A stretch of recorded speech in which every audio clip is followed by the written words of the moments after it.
दोस्तों, आज की कहानी का शीर्षक है प्रभु पर विश्वास। एक व्यापारी की बड़ी अच्छी स्थिति थी, व्यवसाय चलता था, खूब पैसा था, व्यवधान भी आते थे। एक दिन नींद न आई, मन में चैन नहीं था, बहुत बेचैनी थी। पत्नी ने सब देखा तो पूछा, क्या बात है? तो बहुत पूछने पर भी कुछ नहीं बताया। दूसरे दिन भी उसकी यही हालत थी। तब पत्नी ने जिद की और कहा, आपको बताना होगा। तब व्यापारी ने कहा, यह मत पूछो, अगर तुम सुनोगी तो तुम्हारी भी मेरी जैसी हालत हो जाएगी। परंतु पत्नी के विशेष आग्रह करने पर उसने कहा कि एक दिन मेरे मन में विचार आया, यदि सारा काम बंद हो जाए तो अपनी स्थिति क्या रहेगी। तब मैंने सब हिसाब लगाकर देखा कि अगर आज व्यवसाय बंद हो जाए तो 9 पीढ़ी तक काम चलाने लायक धन होगा, किंतु इसके बाद कुछ नहीं रहेगा। तब बच्चे क्या खाएंगे, फिर कैसे काम चलेगा? यही सोचकर मैं व्यथित हो गया हूँ, मुझे चिंता हो रही है। पत्नी बुद्धिमती थी, बोली, ठीक है, अभी चिंता मत करो, कल एक संत के पास चलेंगे, उनसे अपनी समस्या का हल पूछ लेंगे, आज सो जाओ। पत्नी ने उन्हें किसी तरह सुला दिया।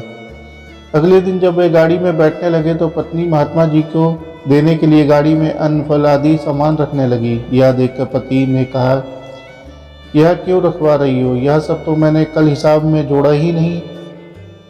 पत्नी ने कहा, रोज तो जाना नहीं, बस आज ही चलना है। तो व्यापारी मान गया और संत के आश्रम में दोनों पहुंचे। व्यापारी की पत्नी ने जब सामान देना चाहा तो संत उन्हें रोकते हुए अपने शिष्य से बोले, जा भीतर गुरबानी से पूछ आ कि कितना अन्न आदि शेष है। शिष्य ने पूछकर बताया कि आज रात तक के लिए सब है, कल सवेरे के लिए नहीं है। तब संत ने कहा, हम तुम्हारी भेंट स्वीकार नहीं कर सकते, क्योंकि इसकी आवश्यकता नहीं। पत्नी के विशेष आग्रह करने पर भी संत ने कहा कि कल की चिंता ठाकुर जी ही करेंगे।